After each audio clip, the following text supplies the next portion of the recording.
Olá, meu nome é Juliana Micaelo, eu sou professora da Faculdade de Arquitetura e Urbanismo da Universidade Federal de Alagoas e do Programa de Pós-Graduação em Arquitetura e Urbanismo, também da UFAL, cuja área de concentração é Dinâmicas do Espaço Habitado, e atuo dentro do programa na linha de pesquisa Temporalidades e Apropriações. Sou líder do grupo de pesquisa Nordestâncias e hoje vou falar um pouco sobre um dos conceitos que tem mobilizado o grupo e feito a gente rever uma série de metodologias para tratar da dimensão da memória urbana e da história urbana, inicialmente a partir da noção de patrimônio, que vinha sendo trabalhada dentro do grupo por muito tempo, e depois, através de uma perspectiva de memória urbana alargada, tentando compreender e abarcar as histórias subterrâneas da cidade, né, dos grupos contra-hegemônicos, as memórias apagadas, soterradas, submersas dos espaços urbanos. Então, hoje eu vou falar um pouquinho desse conceito, que é o de rastros urbanos. Ele é um conceito que, dentro do grupo, vem sendo aplicado principalmente para pensar outros modos de falar da história urbana, e ele está em construção, né? Ele é um processo, ele vem sendo um processo contínuo de construção dentro das pesquisas de mestrandos, doutorandos e das pesquisas articuladoras de uma maneira geral do grupo. Então, vou compartilhar um pouquinho da experiência que o grupo vem tendo, tanto na reflexão sobre patrimônio, quanto especificamente para tratar da questão do rastro da história da memória urbana, como isso vem sendo desenvolvido. Primeiro, só para localizar, o grupo de pesquisa Nordestâncias é um grupo que existe desde 2008, então completa 14 anos agora no final do ano, e dentro das suas questões de pesquisa estiveram sempre dimensões da memória urbana, do patrimônio cultural material e do patrimônio cultural imaterial. O grupo ele tem uma perspectiva interdisciplinar, incorporando pesquisadores que são da área da arquitetura e do urbanismo, do design, da comunicação, da antropologia e da história e das ciências sociais.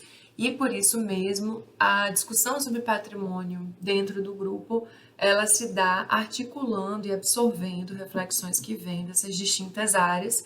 Hoje a minha fala vai ter uma presença muito forte, né, de contribuições da história, especificamente da nova história, da história oral, mas a ideia é para a gente pensar um pouco a história da cidade a partir da perspectiva da vivência cotidiana do espaço da cidade. E começar a discutir também as narrativas hegemônicas da cidade que terminam sendo legitimadas pela lógica patrimonial em curso. Se a gente pensar no caso brasileiro, a gente pode imaginar que com o IFAM, né, inicialmente ISFAM, surge uma preocupação com a discussão patrimonial, mas como isso vai se desdobrando posteriormente, com um foco muito grande no patrimônio cultural material e nos processos de tombamento, nem sempre o processo de patrimonialização abarca uma discussão da história urbana de uma maneira mais ampliada, né? Por muito tempo, esse processo ficou vinculado às edificações, e especificamente ao valor arquitetônico e o valor histórico dessas edificações, e aos poucos essa reflexão ela foi sendo ampliada e começando a incorporar aquilo que passou a ser chamado como patrimônio cultural imaterial. O grupo trabalhou num projeto muito grande ligado ao patrimônio cultural imaterial, que foi o projeto de salvaguarda do patrimônio cultural imaterial do estado de Alagoas. Esse foi um projeto pioneiro, não só no estado de Alagoas, mas no Brasil como um todo. Foi um projeto piloto do IFAM, que pretendia dar conta de mapear no estado como um todo todas as referências culturais existentes e presentes e narradas pela população como de relevância. E o grupo de pesquisa Nordestâncias especificamente mapeou 42 municípios entre o Sertão Alagoano, a Bacia Leiteira e o Agreste. O grupo trabalhou com os 5 tipos, né, os 5 enquadramentos que o IFAM, que o Inventário Nacional de Referências Culturais, prevê, que são edificações, lugares, ofícios e modos de fazer, celebrações e formas de expressão. Esse projeto foi um projeto que durou quase 2 anos, um projeto muito extenso, e cujo resultado, inclusive, é disponibilizado, né, pelo Instituto do Patrimônio Histórico e Artístico Nacional. E ao desenvolver esse projeto, algumas questões que dizem respeito à própria compreensão do que seria patrimônio passaram a emergir para o grupo com muita força. Dentre elas, a própria distinção entre patrimônio cultural imaterial e material. Como o nosso grupo, apesar de interdisciplinar, ele está sediado num programa de pós-graduação em arquitetura e urbanismo, uma das discussões centrais ao longo do projeto era como definir, como delimitar o que seria da ordem do patrimônio cultural material e imaterial. Então, questões como uma feira livre, normalmente não é pensada como patrimônio cultural material. Inclusive, a Feira de Caruaru, que é inscrita como patrimônio cultural imaterial, e ela é inscrita no livro de registro de lugares e ela não é exatamente tombada, ela é registrada, porque se trata a compreensão que se tem é de que ela é um patrimônio cultural imaterial. E essa questão nos perseguia, quer dizer, como você vai falar de uma feira, que é uma expressão, sem dúvida, uma enorme celebração, que engloba formas de expressão, modos de fazer, é ao mesmo tempo um lugar, tem edificações vinculadas e vai chamar essa estrutura urbana, né, esse espaço urbano vivido dentro do cotidiano da cidade, de imaterial. Aí, nesse processo reflexivo sobre esses espaços e esses territórios, além de nos debruçar com questões como essas, tivemos que lidar com como pensar políticas públicas a partir da compreensão dessas referências culturais.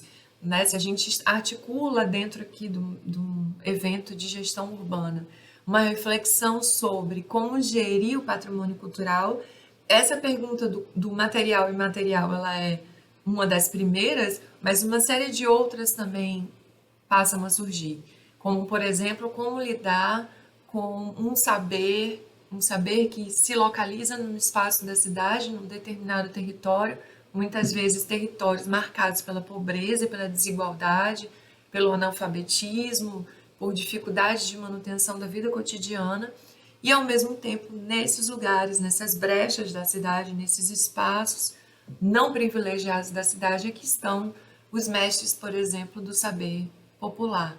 Como administrar isso? Como poderíamos pensar políticas públicas que fomentassem o desenvolvimento econômico e social desses territórios, articulados à dimensão cultural? Então, essas foram algumas questões que surgiram ao longo do desenvolvimento desse projeto. E aí, para vocês terem uma noção da grandiosidade dele, eu vou, antes de iniciar nossa reflexão sobre os rastros urbanos, do ponto de vista teórico, né, e discutir um pouco memória, esquecimento e apagamento na cidade, eu vou passar um curta-metragem que foi desenvolvido pelo Grupo de Pesquisa Nordestâncias como resultado desse projeto.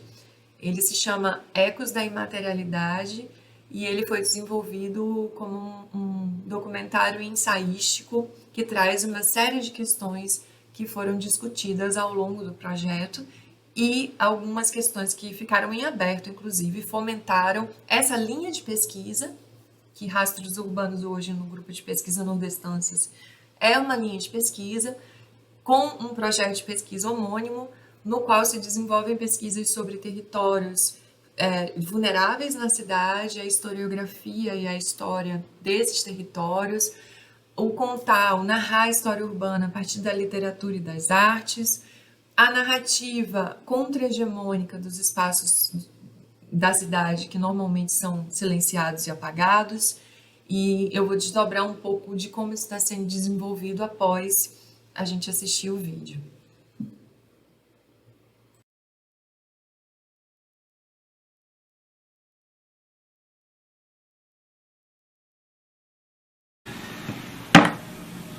É que monta ela por cima daquela outra aqui, essa aqui ela só vem assim, ó. Depois, ó, quando costurar essas peças aqui, porque não pode que ela fica por dentro. Aí monta essa nessa aqui, ó. Aí ela vem pra aqui. Aí droba, fica aquele tipo. Aí enche com pó de madeira. Ela fica dura.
O pessoal construir, né? Eles pagam o frete a gente. Pagam o frete a gente. Cimento, tijolo. Então o senhor ganha também, trazendo produtos que não é seu, né, para outras pessoas. Já ganha aquele fretinho voltando lá para cá daquele pessoal, sabe? Por exemplo, se o senhor encher o carro de cimento para trazer de lá para cá, quanto que fica um carreiro desse? Ele paga R$40. Quanto tempo o senhor gasta com esse carregamento, com R$40 para chegar aqui?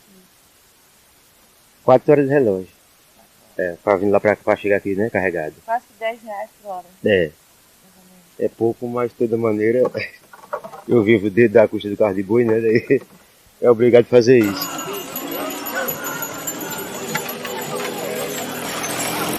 Porque fazendeiro chora,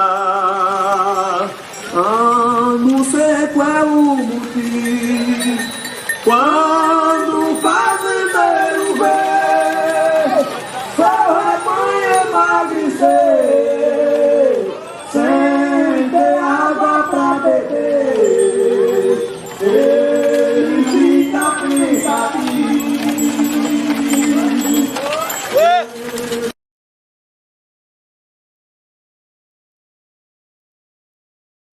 Porque a gente não tem terra para moradia.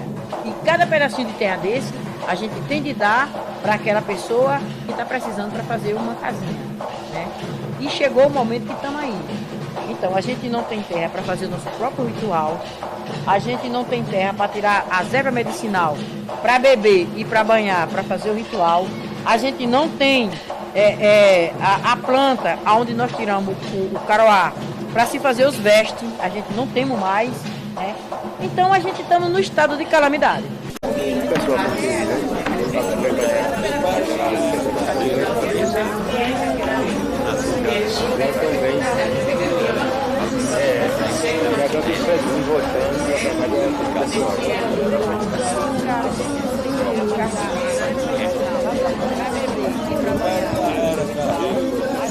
Ele paga R$40.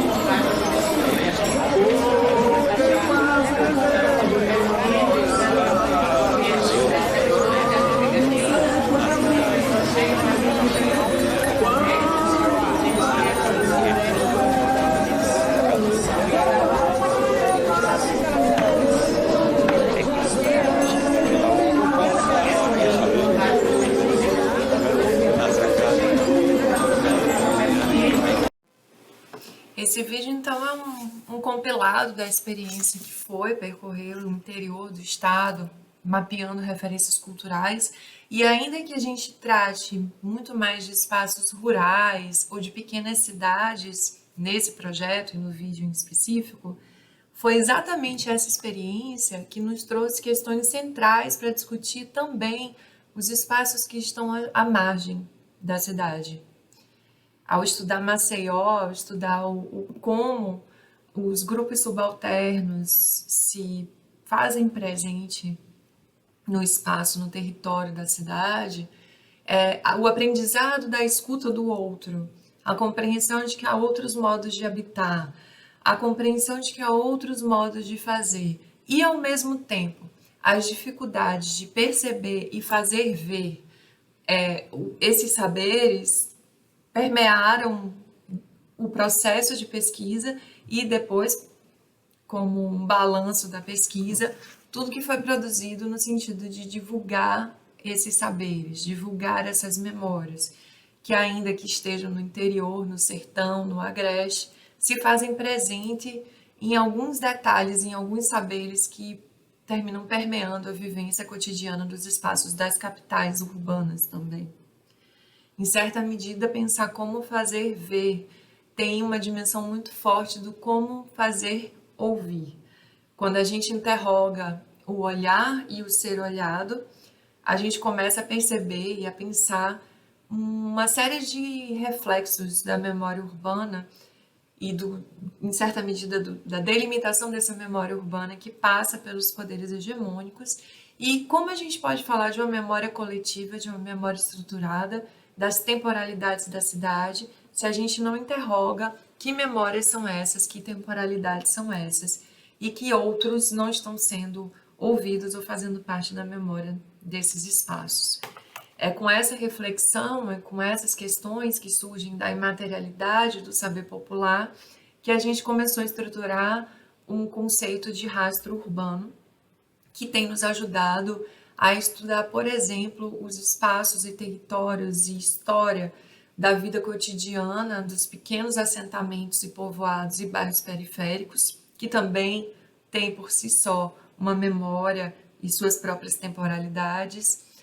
A gente passou a compreender os apagamentos e silenciamentos que a história urbana termina por evidenciar quando ela se debruça apenas sobre a história dos vencedores, e aos poucos a perspectiva de pensar o rastro como uma medida de reflexão sobre o tempo na cidade, seja ele através da permanência, seja ele através do apagamento, porque o rastro tem essa dupla característica de ser algo que resta, resíduo, algo que fica, mas ao mesmo tempo a evidência de que algo se perdeu, seja porque foi apagado intencionalmente, seja porque não conseguiu sobreviver a uma temporalidade alargada. Então a gente vai trabalhar essa noção, essa perspectiva de rastro urbano, muito permeados por essas vivências que dizem respeito à fala das pessoas, a vivência, a experiência cotidiana nos espaços da cidade, a memória dos saberes, dos fazeres, das celebrações, daquilo que se dá no espaço da cidade, que faz com que ele exista para o coletivo. Para discutir rastros urbanos, a gente vai pensar memória, apagamento e esquecimento, e vai desdobrar um pouco cada um desses movimentos como movimentos que são latentes à própria ideia de rastro urbano que estamos tentando apresentar aqui. Então aqui a gente tenta localizar modos de problematizar temporalidades nas cidades a partir da reflexão sobre esses três movimentos, né, que compõem o que a gente chama de rastro urbano. A memória, o apagamento e o esquecimento. O primeiro movimento da memória evidencia uma abordagem da história que se constitui a partir e através do tempo presente, abarcando relações que dizem de indivíduos socialmente entrelaçados. O segundo movimento, o do apagamento, trata dos processos ativos de rasgo nas memórias coletivas, seja através do silenciamento de grupos, territórios, espaços, narrativas, seja da destruição ativa das marcas destes grupos específicos. Quando eu falo dessas marcas, eu digo das próprias edificações, espacialidades, que são importantes para grupos que não são hegemônicos. O terceiro movimento, o do esquecimento, fala de traumas, mas também daquilo que perde importância, que vai aos poucos se desfazendo na dinâmica urbana. Lembrar é também esquecer. Ainda que a gente fale de movimentos aparentemente delimitados, né? Memória, esquecimento, apagamento, compreendemos aqui que há simultaneidades, sobreposições e contradições destes no fazer dos rastros.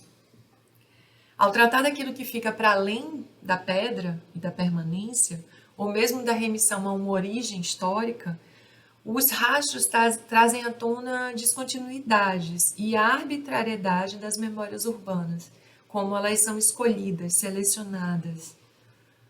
Ao seguir o que foi apagado ao longo desse processo, nós rastreamos não só o que foi apagado, mas também os poderes que instituíram esses apagamentos. E aí, de certa medida, nós abrimos espaços para reescrituras, para rever, para repensar a história dos espaços da cidade e abrir brechas para que outras narrativas sejam contadas. Ao abraçar os esquecimentos também, nós abrimos mão de um espaço saudosista, né? A síndrome da Arca de Noé, como assim chamou François Chouet. E a gente começa a compreender que a dinâmica do espaço da cidade, dos espaços, de uma maneira geral, da cidade, através de seus processos de rememoração, são dinâmicas abertas. A cidade, em sua historicidade, na sua temporalidade, ela muda. Ela permite que algumas narrativas sejam esquecidas e outras lembradas. O que difere o esquecimento do apagamento, na perspectiva que estamos construindo aqui, é que no caso do apagamento, esse silenciamento, esse ato do esquecer, se dá através de um apagamento de grupos, de uma seleção do que não lembrar, que não necessariamente vem daquele que lembra. Então a gente propõe aqui rascunhar esse conceito movente ainda, porque não totalmente sedimentado, de rastros urbanos, que é ele que está mobilizando o nosso olhar dentro do grupo de pesquisa para pensar as temporalidades do espaço habitado, para pensar os tempos da cidade, as diferentes narrativas, e pensar, inclusive, como a gente vê ao final do vídeo, quando todas as narrativas, todas as falas de diferentes grupos, de diferentes pessoas, de diferentes saberes, que também são de diferentes lugares, se misturam, como lidar com essa multiplicidade que a gente pode pensar como uma dimensão cultural da cidade, mas também como diferentes memórias que muitas vezes entram, inclusive, em tensão, em conflito. Então, a gente vai discutir a noção de rastros urbanos, mobilizando conceitos que estruturaram e ainda estruturam as reflexões acerca das temporalidades urbanas, ainda muito marcadas pelas polarizações história, com H maiúsculo, histórias, no plural, ou história, memória, ou ainda memória, esquecimento, permanência, destruição e assim por diante. Tal noção vem sendo estruturada, como eu já falei, a partir das discussões, das pesquisas desenvolvidas acerca da memória urbana pelo grupo de pesquisa Nordestâncias e foca exatamente naquilo que tradicionalmente se intitula patrimônio e história urbana, que a gente compreende que deixa de lado uma série de processos que não dialogam apenas com a noção de duração e permanência, como normalmente se discute patrimônio nas nossas cidades. Tombamento, permanência, legislação. Mas também estando atento aos apagamentos e às marcas sutis, que muitas vezes não são vistas pela sociedade como um todo, mas apenas por alguns grupos. E também as tensões entre diferentes narrativas e a disputa pela narrativa. Assim a gente chega no primeiro movimento, né, que a gente vai tratar, que é o da memória. E a gente, para pensar sobre memória, pelo menos desde as reflexões da Nova História, com Legoff, a discussão acerca da história introduz e esbarra com a memória enquanto um construto meio impertinente, né, que desestrutura a dimensão absoluta alcançada pela história com H maiúsculo. e a desobediência de uma memória que é tortuosa, enviesada e ao mesmo tempo incorporada e que desdiz as verdades documentadas pelos vencedores da história. Cismam, então, em introduzir novas perspectivas, novos olhares, novas compreensões, outros lugares, espaços, territorialidades e temporalidades de fala. A memória ela foi discutida exaustivamente ao longo do século XX como perspectiva inexoravelmente ligada à construção coletiva da narrativa histórica. Para além da memória individual, a compreensão da existência de uma memória coletiva, aglutinadora e produtora de identidades coesas foi problematizada por autores como Hal Bax, como no clássico Memória Coletiva. E aí a gente vai falar de uma amarração das memórias individuais numa rede que as articula socialmente e que possibilitou um debruçar-se sobre as memórias, inclusive as urbanas, do ponto de vista social. Entretanto, essa compreensão da existência e da nossa vivência de uma memória que não é só individual, mas também é coletiva, pode nos levar a alguns equívocos que seria importante a gente destrinchar. Um deles vai ser assinalado por Pollock quando ele fala, e aqui eu cito: Halbach, longe de ver nessa memória coletiva uma imposição, uma forma específica de dominação ou violência simbólica, acentua as funções positivas desempenhadas pela memória comum, a saber, de reforçar a coesão social, não pela correção, mas pela adesão afetiva ao grupo, donde o termo que utiliza é de comunidade afetiva. Essa fala do Pollock, ela abre um pouco a nossa reflexão para a gente pensar que essa percepção apaziguadora da memória, sem explicitar as tramas de poder e as tensões com as quais essa suposta coesão se constrói, habilitou a noção de memória coletiva a ser associada a um valor positivo, composto por uma espécie de colcha de retalhos individuais sempre em harmonia entre si. Aquilo que produz dissenso, memórias que não se enquadram ou não são reforçadas pelas memórias de outrem, passam a não fazer parte da memória coletiva, correspondendo a um depósito subjetivo de leituras individuais de mundo. Ora, a gente passa então de uma história escrita por poucos para uma memória aglutinadora que fala por todos. O problema é que esquece-se nesse processo que o tecido social é permeado por tensões e conflitos, tanto quanto por consensos e afetos, e que, obviamente, ao tensionar com as narrativas hegemônicas, parte de uma memória calcada nas experiências de opressão serão esquecidas. Se pensarmos nas experiências de urbanidade nas sociedades contemporâneas, parte certamente fundamental das narrativas será submetida a um correr subterrâneo. É justamente ao se aproximar dessas memórias não hegemônicas que a história oral, nos termos propostos inclusive por Pollock, nos forçará a enfrentar a narrativa dos traumas e dos esquecimentos, que depois a gente vai desdobrar um pouco mais nessa fala, mas pensando narrativas a contrapelo, a rés do chão, diversas, que também não são nem devem ser pensadas como totalidades, mas como narrativas que também são rachadas, que também são parciais, que também são fragmentadas, mas que aparecem na tessitura do que poderia ser pensado como uma memória urbana.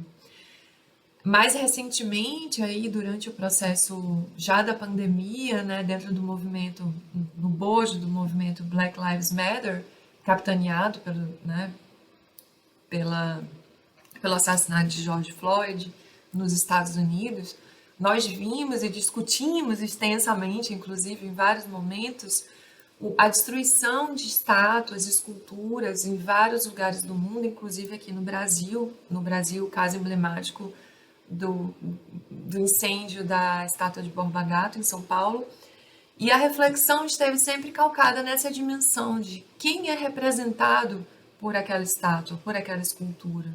Lembrando que nesse caso em específico, nós estamos falando de equipamentos urbanos que são hegemônicos, que são, inclusive, colocados no espaço da cidade para homenagear determinadas figuras por parte do poder público. Não são iniciativas populares necessariamente. E a revolta em relação a algumas dessas figuras históricas dizem respeito justamente à emergência dessas narrativas contra-hegemônicas que ficaram por muito tempo represadas no território das cidades. Pollack também vai discutir um pouco esses objetos de pesquisa contra-hegemônica, onde encontrar essa narrativa que, para nós do grupo, se estruturam como narrativas que nos interessam na reflexão sobre as temporalidades urbanas e seus rastros urbanos. Ele vai falar, citando novamente, ao privilegiar a análise dos excluídos, dos marginalizados e das minorias, a história oral ressaltou a importância de memórias subterrâneas que, como parte integrante das culturas minoritárias e dominadas, se opõem à memória oficial, no caso, a memória nacional. Por outro lado, essas memórias subterrâneas, que prosseguem seu trabalho de subversão no silêncio e de maneira quase imperceptível, afloram em momentos de crise, em sobressaltos bruscos e exacerbados. A memória entra em disputa. Os objetos de pesquisa são escolhidos de preferência onde existe conflito e competição entre memórias concorrentes. Cabe aqui lembrar que o Pollack foi um pesquisador que se debruçou muito sobre as narrativas dos sobreviventes do Holocausto. E ele vai discutir a questão do trauma na narrativa histórica, ou seja, dos apagamentos, dos silenciamentos, da dificuldade de se traduzir histórias que são extremamente dolorosas, justamente a partir tanto da narrativa dos algozes do Holocausto, quanto principalmente nas narrativas e nos silêncios dentro dessas narrativas dos sobreviventes do Holocausto. Para falar um pouco então dessa dupla narrativa, ainda aí a gente não está falando no sentido da multiplicidade ainda maior que a gente pode perceber nessas narrativas, mas dessa dualidade entre vencedores e vencidos, já Walter Benjamin vai tratar dessa reflexão acerca desse olhar que se debruça sobre a história em termos de vencedores e vencidos, nos propondo que o olhar sobre a cultura e, consequentemente, os monumentos da história seja também um olhar sobre a barbárie. Ao olhar para os nossos monumentos de pedra, nossos museus, nossos memoriais, nossos fortes, aqui falando, né, a partir do Nordeste, nossos engenhos, os remanescentes de senzalas, caberia pensar também em quem carregou essas pedras, em quem sofreu as opressões que estão vinculadas a esses monumentos. E aí, citando Walter Benjamin, os que no momento dado dominam são os herdeiros de todos os que venceram antes. A empatia com o vencedor beneficia sempre, portanto, esses dominadores. Isso diz tudo para o materialista histórico. Todos os que até hoje venceram participam do cortejo triunfal, em que os dominadores de hoje espezinham os corpos dos que estão prostrados no chão. Os despojos são carregados no cortejo, como de praxe. Esses despojos são os que chamamos de bens culturais. E aí, nesse ponto, um parêntese meu, esses despojos muitas vezes são aquilo que nós, na nossa cultura urbana, cotidiana, institucional, chamamos de patrimônio. Retomando a fala do Walter Benjamin, o materialista histórico os contempla com distanciamento, pois todos os bens culturais que ele vê têm uma origem sobre a qual ele não pode refletir sem horror. Devem sua existência não somente ao esforço dos grandes gênios que os criaram, como a corvéia anônima de seus contemporâneos. Nunca houve um monumento da cultura que não fosse também um monumento da barbárie. A nossa perspectiva de rastro urbano aqui é nos deter tanto nos aspectos vitoriosos e exemplares da tessitura da nossa cidade, quanto refletir sobre esses despojos que também nos narram violências, dores, vivências cotidianas e que muitas vezes não têm esse olhar colocado em evidência.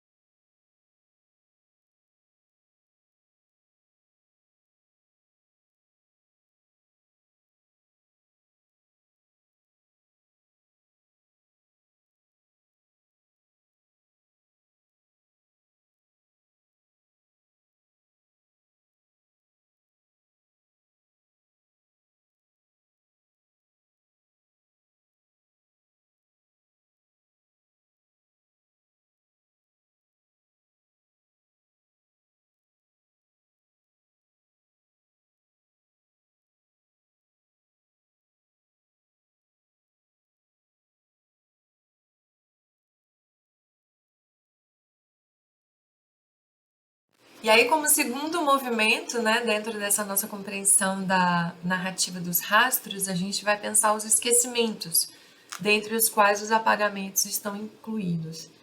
E para entrar nessa perspectiva inicial, cabe a gente lembrar a figura de Funes, o memorioso, que Jorge Luiz Borges descreveu de uma forma exemplar. Funes era essa figura que lembrava de absolutamente tudo que tinha vivido, desde a gota de orvalho numa folha da vivência de 5 anos de idade, num dia de sol, até todos os nomes de todas as pessoas que ele tinha conhecido. Ele tinha aprendido todos os idiomas, ele lembrava de uma forma incrível de tudo. E aí, Borges, na sua acidez dos seus contos, finaliza o conto com uma dúvida sobre o que era exatamente essa memória que lembra de tudo, do Funes. E aí ele vai falar, citando Borges agora, suspeito, contudo, que não era muito capaz de pensar. Pensar é esquecer diferenças, é generalizar, abstrair. No mundo abarrotado de Funes, não havia senão detalhes, quase imediatos. Borges, então, ao nos defrontar com a figura de Funes, cuja memória célebre não permitia dar contorno ao mundo, que ele memorizava grão a grão, nos alerta para o esquecimento como uma virtude. E aí, de novo, pensar que a memória é seletiva, a gente não lembra tudo, nem tudo fica registrado, nem tudo fica gravado na memória. E é justamente o esquecimento que permite que nós lembremos. Paul Ricoeur vai inserir na discussão acerca da memória justamente a dimensão do esquecimento enquanto processo inelutável, que ocorre tanto na dimensão individual quanto na coletiva. Para o autor, esquecer seria parte constituinte dos caminhos da memória, e podemos compreender que algo esquecido pode sempre retornar, aflorar de lugares subjacentes. Na nossa perspectiva aqui de tratar de rastro, o esquecimento pode ser aquilo que aflora a partir do rastro, a partir do indício, a partir daquilo que foi apagado. Ricoeur assinala o que vê como uma luta entre o rememorar e o esquecer, na qual, citando, de início e maciçamente é como dano à confiabilidade da memória que o esquecimento é sentido. Dano, fraqueza, lacuna. Sob esse aspecto, a própria memória se define, pelo menos numa primeira instância, como luta contra o esquecimento. Fecha aspas. A memória aparece então como positivo do processo narrativo da história que se constrói através da rememoração. O esquecimento, pelo contrário, remete a uma fragilidade inerente, mas a ser vencida e em algum momento trazida à tona.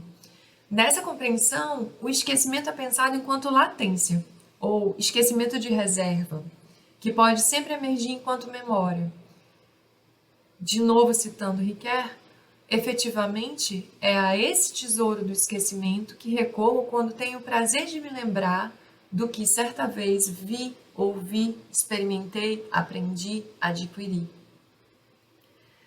O antropólogo Paul Connerton, em ensaio fundamental acerca do avesso da memória, justamente o esquecimento e como as sociedades modernas esquecem, propõe pensarmos em 7 formas de esquecimento.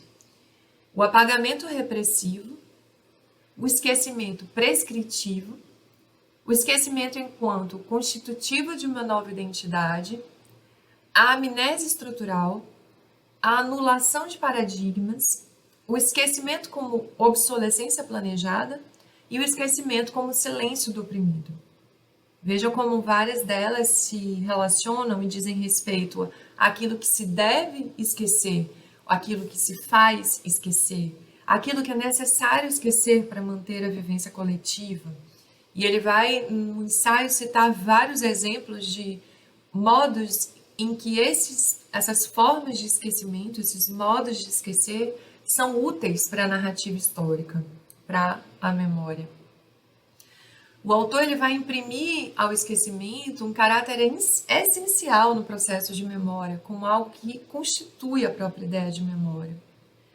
O esquecimento ele vai se construir, então, a partir do silêncio, em muitas formas, dentre as quais o apagamento coletivo de memórias traumáticas e a ausência de instrumentos de escuta.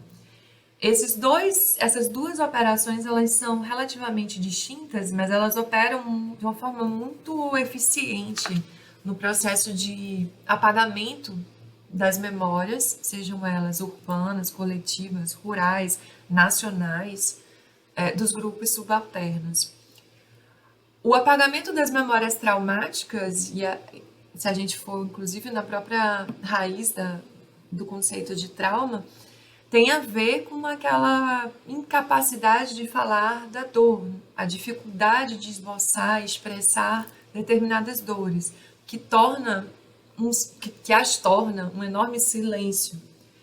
No segundo procedimento, a ausência de instrumentos de escuta, e talvez esse seja o momento histórico que nós estamos tentando discutir no momento, né, na contemporaneidade, como produzir instrumentos de escuta, porque nós já conseguimos produzir instrumentos de fala. Vale lembrar de Grada Quilomba. Ela tem um experimento muito interessante numa fala dela sobre descolonizar o pensamento, em que ela solicita que a plateia inteira fale simultaneamente, enquanto ela profere a palestra. E, obviamente, ainda que ela esteja no microfone, ninguém consegue escutar o que ela diz. E aí ela abre espaço para discutir que a fala é importante, pensar instrumentos de fala, acho que nossa sociedade contemporânea tem construído democraticamente, e às vezes não tanto, mas tem procurado expandir as possibilidades de fala dos seus cidadãos. Mas talvez o que a gente precise, aí retomando a ideia de que estamos aqui discutindo gestão urbana, memória urbana, modos de pensar, formas de incluir, trazer à tona memórias dentro dos espaços da cidade, talvez o momento mais importante, o mecanismo mais importante a ser pensado são os mecanismos e instrumentos de escuta. E aí cabe aqui pensar, eu estou falando ainda sempre no plano mais teórico, né? Mas aqui talvez caiba pensar num plano prático e objetivo da gestão urbana, pensar mecanismos de escuta efetiva dos moradores da cidade, dos diferentes grupos sociais, das diferentes narrativas, a partir de onde se fala, seja um mecanismo interessante para gerir a cultura e a memória urbana de uma maneira mais ampliada, de uma maneira mais libertária, inclusive, em que todos tenham suas narrativas preservadas e seus espaços de fala escutados, né? Talvez esse seja o mecanismo mais importante quando a gente fala de esquecimento, apagamento e silenciamento, tem a ver com o exercício de ampliação, criação, elaboração de mecanismos de escuta.